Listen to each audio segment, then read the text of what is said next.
Mesdames et messieurs, rebonjour et nous voilà à quelques encablures de la bouée du Bouvray, du chaland très exactement du Bouvray, puisque c'est un immense chaland qui sert de marque de parcours au bol d'or, un chaland rempli de sable et vous allez voir, il y aura une surprise, on la verra avec les drones de 4AM tout à l'heure. Et vous voyez ce bateau qui pour l'instant est toujours en tête de course, qui est l'animateur finalement de cette première partie de la course, exactement comme l'an passé. Ce bateau, c'est le bateau de Christian Wahl, W Team, barré par Christian Wahl, le sorcier du lac. Et vous voyez ces bouées qui sont là. Il va devoir laisser ses bouées à tribord à droite, avec un i comme dans droite, tribord. Et puis le chaland à droite aussi, à tribord. Et puis sur ce bateau, il y a un certain nombre d'équipiers que je vous laisse l'honneur de présenter, Sophia. Et oui, une équipe qui était deuxième l'an dernier au passage du Bouvray. Il le passe en tête maintenant. Je pense que ça, c'est la bouée de dégagement. Il se rapproche du Bouvray. Christian Wahl, le sorcier du lac, étant accompagné par Mathieu Cadei, Romain Desferrard, Romuald Dozer, Nelson Métro et Guillaume Roll. Vous l'aurez compris, un équipage du centre d'entraînement à la régate qui navigue sur plein de supports différents. Et on le verra dans quelques instants peut-être, juste derrière le Décision 35 de Christian Wahl, un deuxième Décision 35 au Calice. Finalement, les deux Décisions 35 qui sont en tête et en troisième position, c'est pas encore clair entre un M2 et un TF35. Alors, comment ça marche, ce passage du Bouvray? Il y a une petite différence quand même entre les multicoques et les monocoques, puisque, comme vous le savez, au départ, il y a deux lignes de départ. Il y en a une qui est 400 mètres devant l'autre, c'est celle des multicoques et des monocoques à foil. Et puis derrière, il y a tout le reste des 421 bateaux du bol d'or. Et ils doivent récupérer, pour faire exactement la même distance, ils doivent récupérer cette distance. Et bien cette distance, elle se récupère maintenant au Bouvray, puisqu'il y a deux bouées. Une bouée qui est à l'extérieur du virage, c'est celle que doivent suivre les multicoques et les monocoques à foil. Et puis à l'intérieur du virage, plus tard, eh bien, tout le reste de la flotte passera. C'est comme ça qu'on récupère, Sophia, cette fameuse différence au départ. Et oui, effectivement, les 400 mètres de différence entre les deux lignes. Les deux lignes de départ, on voit là des belles images de drone, avec plusieurs bateaux qui sont venus rendre visite dans le Haut-Lac, avec des petits airs. Ils ne sont pas tankés, comme on aime dire. Christian Wahl et son équipe qui s'approchent de la marque du Bouvray. Donc là, on va plutôt se concentrer sur la tête de course. On fera le point un peu plus tard sur les premiers monocoques. On les voit là qui manœuvrent avec douceur, puisque l'équilibre du bateau est très, très important dans ces airs légers. Ils le connaissent bien, ce bateau, ils se sont beaucoup entraînés dessus.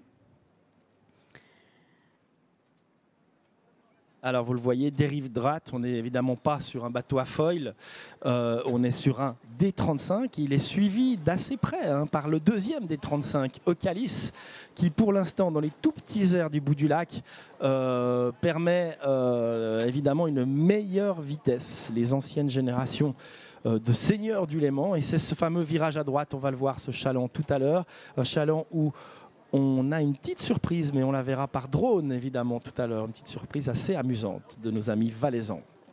Et en attendant d'avoir ces images, je vous propose d'essayer de se connecter à cette barge, à ce chaland du Bouvray où Johan Lelièvre devrait nous rejoindre en direct avec le responsable du Bouvray, Brian Montandon.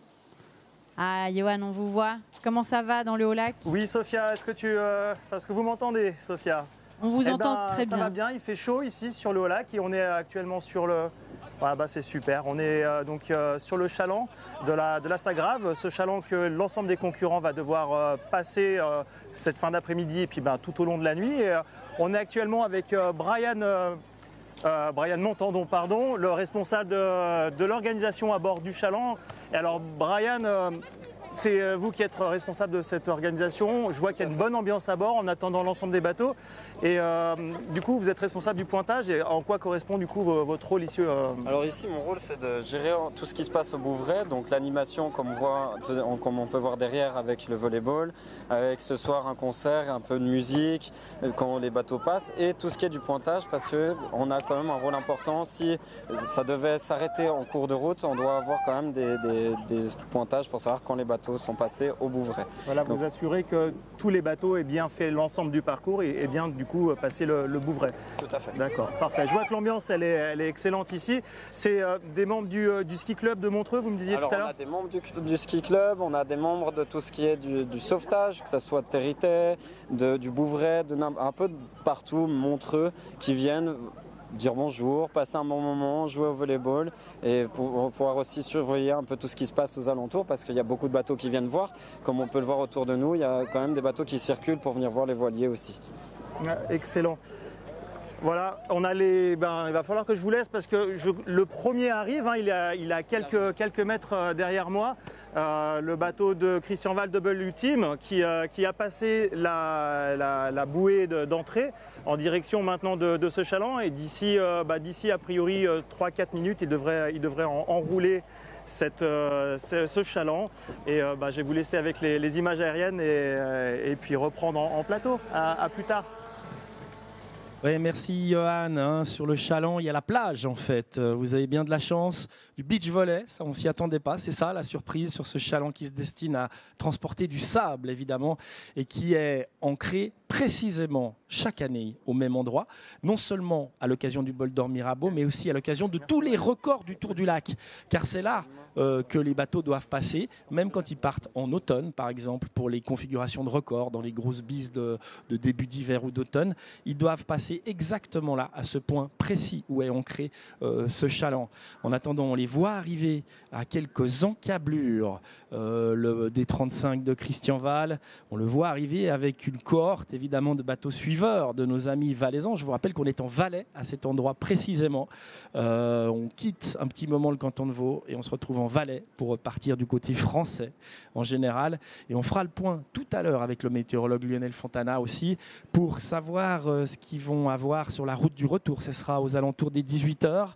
Nous, ici à la SNJ, on va encore recevoir du monde. On va évidemment vous tenir au courant de tous ces passages et vous présenter le plus vite possible le pointage au Bouvray, qui est l'unique marque de parcours objective de la course qui nous permettra d'avoir un podium extrêmement précis, Sophia. Oui, après plus de 6 heures de course, hein, c'est plutôt lent.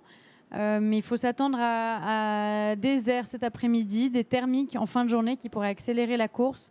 On vous le rappelle, dès que les TF35 s'élèvent sur leur foil, la course s'accélère. Pour l'instant, c'est les décisions 35 qui gardent le lead sur cette course, tout doucement. On les voit là au large du Bouvray, Villeneuve-au-Fond.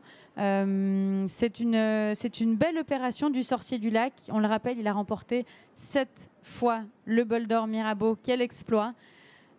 S'il le remporte à nouveau cette année, il établirait un nouveau record. 8 titres pour Christian Wall et son équipe, sur différents bateaux évidemment. Maintenant, cette équipe de jeunes qu'il a mis sur pied pour les former en décision 35. Un beau projet de la part de Christian Wall qui a à son bord Nelson Métro, ancien administrateur du centre d'entraînement à la régate, qui est également très, très actif chez les jeunes dans la région. Et c'est une question de secondes avant que Christian Wall et son équipe de W passent la marque du Bouvray. Voilà, on les voit arriver gentiment avec évidemment une question qui doit le brûler. C'est comment je ressors du petit lac. On y entre facilement, on n'en ressort pas forcément facilement de ce petit lac entouré de montagnes. Mais là, c'est fait. Voilà. Sous les applaudissements du public présent sur le chaland. On rase le chaland, on mord dans le virage, qui nous permet toujours des assez jolies images. Et les beach volleyeurs ont arrêté l'espace d'un instant le match. Vous les voyez derrière les bateaux poursuivants. Ils sont a priori assez loin, mais attention, ne nous y trompons pas. C'est des distances qui, avec une bouffée de vent thermique, pourraient se réduire drastiquement à partir du moment où les poursuivants de Christian Wall commençaient à s'élever dans les airs sur leur foil de carbone. Et on verra quand et si ça arrivera. Ils ont volé un petit peu tout à l'heure. Ils ont eu quelques belles minutes de vol. On avait vu quelques images.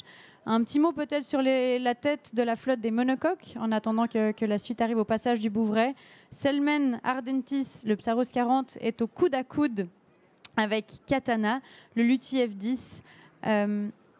Et nous avons à l'image Ocalis, le deuxième des 35 de Nicolas Grange, avec son fils à bord, Arnaud Grange, Jonas Schagen, Fabien Freuch, Alexis Lito et Loïc Führer, tous des noms qu'on connaît très bien sur le Léman. Ils s'approchent aussi délicatement. On voit les équipiers sous le vent, hein, les airs sont toujours légers, alors que derrière, je vous le disais, Selmen Ardentis et Katana sont en tête des monocoques. Ils ne sont pas encore à l'approche du Bouvray, évidemment, alors que le QFX est troisième et Rafika, dont on n'a pas encore beaucoup parlé aujourd'hui, se rapproche gentiment. Et Rafika qui a pris tout d'un coup, qui a pris la mesure de toute sa puissance, évidemment, c'était en plus ou moins 3h30. Il y a eu un coup de vent là, dans ce grand lac. Un coup de vent, c'est beaucoup dire, évidemment. Il y a eu une bouffée d'air, on va dire, qui a permis à tout ce qui vole, à tout ce qui s'élève, à tout ce qui a besoin de puissance pour avancer très vite, de faire parler la poudre. Et c'est à ce moment-là que Rafika a recollé sur la tête de course. Johan, vous êtes toujours sur ce chaland. Est-ce que ça va, l'ambiance beach volley? Est-ce que vous voyez arriver les poursuivants des 2T35? Est-ce qu'ils ont réussi à creuser un écart? Et est-ce que cet écart peut tenir? Vous êtes nos yeux et nos oreilles, Johan, on vous écoute. Alors, Pierre-Antoine, je vous fais un petit point de ce qu'on a vu juste avant d'arriver sur le chaland. En effet, il y avait une belle bataille entre les M2, les D35, ils étaient vraiment en groupe. Et puis, ils sont vraiment détachés maintenant, les D35, par rapport au reste de la flotte. On a bien sûr Nicolas Grange et son fils sur Ocalis qui sont en train de passer la bouée d'entrée. Et les M2 qui sont un petit peu plus maintenant décalés par rapport au premier. Ils ont créé déjà un premier petit décalage maintenant. Et à mon avis, tout reste encore à jouer sur cette descente parce qu'il n'y a pas tant d'écart, on va dire un demi-mille d'écart entre les bateaux. Et comme vous pouvez voir, on a Ocalis donc, du coup, qui est là-bas, l'équipe de pointage qui est prête, alignée, l'ordinateur, tout le monde est là. Et l'ambiance est au beau fixe. Alors comment ça se passe ici? Quel est du coup votre rôle? Là, vous avez l'ordinateur, vous êtes connecté directement avec Genève. C'est comment ça se passe? On transmet les heures de passage ici, c'est-à-dire à quelle heure les gens vont tourner ici au Bouvray, et avec l'information qui est directement envoyée du côté de Genève. D'accord, du coup avec le relais sur Genève pour pouvoir établir un classement et un pointage au Bouvray. Intermédiaire, exactement. D'accord, c'est parfait. Un pointage intermédiaire. Donc du coup, on a déjà W-Team qui est noté, sous peu Ocalis. Un temps de course à peu près pour W-Team de passage, vous avez quelque chose à nous donner? 6h et 8 minutes. Voilà, 6h et 8 minutes le passage du premier au chaland du Bouvray.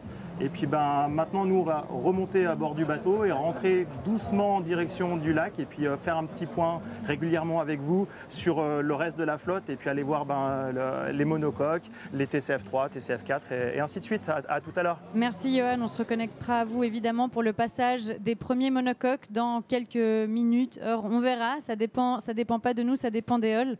Merci de nous faire vivre le Boulder Mirabeau en direct du Valais. C'est super d'être connecté à ces magnifiques images du Haut-Lac.